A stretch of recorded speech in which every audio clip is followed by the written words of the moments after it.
Hola, en esta guía continuaremos estudiando funciones. Veremos dos funciones muy parecidas, la función lineal y la función afín, y estudiaremos su representación en el plano cartesiano. Veremos cómo podemos utilizar esta representación para resolver problemas de funciones de manera más fácil, y veremos cómo se comportan sus gráficos o dibujos en el plano cartesiano cuando variamos algunos de sus parámetros o cuando estas funciones cumplen ciertas propiedades. Recordemos que graficar una función implica tomar cada punto del plano cartesiano cuyas coordenadas sean en el eje horizontal la x que yo le doy a la función y en el eje vertical el resultado de aplicar esta función a la x.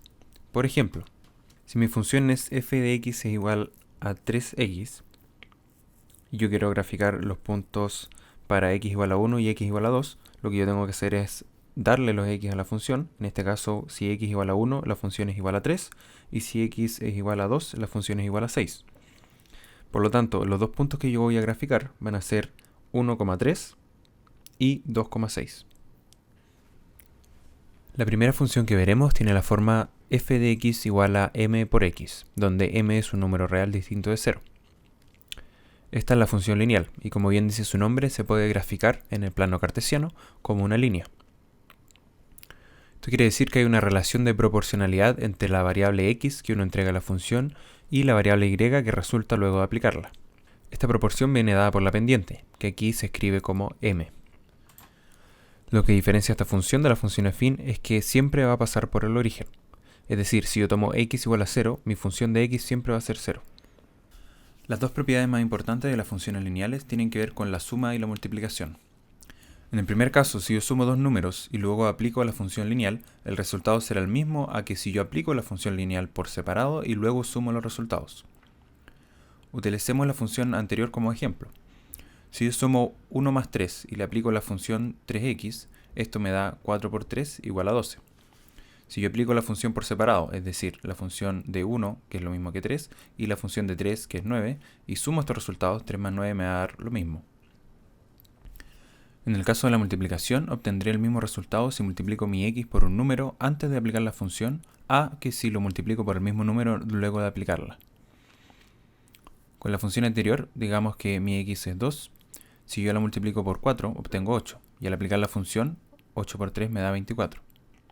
Por otro lado, si yo aplico la función a mi x igual a 2, obtengo 6. Y si luego multiplico por 4, obtengo 24 de nuevo. Veamos ahora la función afín. El gráfico de la función afín es también una recta. Sin embargo, hay una diferencia importante. Si se fijan, en la fórmula ya no es solo la pendiente multiplicada por x. Ahora le sumamos el intercepto o coeficiente de posición n. Si recuerdan la clase de ecuación de la recta, recordarán que n representa el punto donde ésta intercepta el eje y. La diferencia principal entonces entre la función afín y la función lineal es que la función lineal siempre pasa por el origen y la función afín no. Si se fijan, la función afín es una función lineal desplazada por el intercepto hacia arriba si este es positivo o hacia abajo si este es negativo. Es importante notar que la función afín ya no cumple con las propiedades vistas para la función lineal. Probemos la de la suma. Digamos que mi función afín es f de x igual a 2x más 1. Entonces, si yo sumo 2 más 3, eso me va a dar 5, y al aplicarle la función obtengo 2 por 5 es igual a 10, más 1 igual a 11. Por otro lado, si yo aplico la función al 2 y al 3 por separado, obtengo 2 por 2 igual 4, más 1 igual 5, y para el 3, 3 por 2 igual 6, más 1 igual a 7. Al sumar estos resultados obtengo 12, que es distinto al primer resultado que era 11. Veamos cómo aplicar estas funciones a la resolución de problemas. Las funciones son especialmente útiles cuando tenemos que resolver problemas en que una cantidad varía dependiendo de otra y queremos evaluar distintos resultados para distintos casos.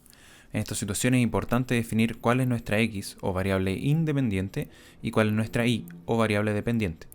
Recordemos que y se calcula a través de la función, es decir, y es lo mismo que f de x. Veamos el primer ejemplo de la guía. Dice, el valor total de una cuenta de luz consta de dos cobros. El primero es un cargo fijo mensual independiente del consumo de energía. El segundo es un cobro según el consumo, es decir, según la cantidad de kilowatt consumidos. Si una empresa que vende este servicio cobra 800 pesos por cargo fijo y 150 pesos por cada kilowatt, ¿a partir de cuántos kilowatt consumidos el costo total mensual es superior a 13.000 pesos? Entonces, primero hay que identificar las variables, que son, como su nombre lo dice, los valores que varían en el problema. En este caso tenemos tres valores. 1, el cargo fijo mensual, 2, el cargo que depende del gasto de energía, y 3, la cantidad de kilowatts que se gastan. Entonces, claramente el cargo fijo no es una variable ya que no varía. Como el gasto de energía, además, depende de la energía que estamos ocupando, claramente es la variable y, ya que es la variable dependiente. Finalmente, nuestra variable x será la única que nos queda, que es la cantidad de energía que se gasta. Un poco de intuición aquí. La energía que usamos es independiente porque para este problema no hay información que nos diga qué valores puede tomar. Nuestra intención entonces es darnos algunos valores de esta variable y ver cómo cambia la variable dependiente y con estas variaciones en x. Las funciones que representan rectas siempre se utilizan cuando hay una relación de proporcionalidad entre las dos variables x e y. En este caso, como tenemos un cargo fijo, sabemos que incluso si no utilizo energía va a haber un cobro. ¿De dónde me suena eso? De la función afín, ya que si mi x, o sea la energía gastada, es 0, entonces el gasto total y será igual al cargo fijo, o sea 800. Queda claro entonces que el cargo fijo corresponde al intercepto de la función que vamos a utilizar para representar el gasto de consumo eléctrico.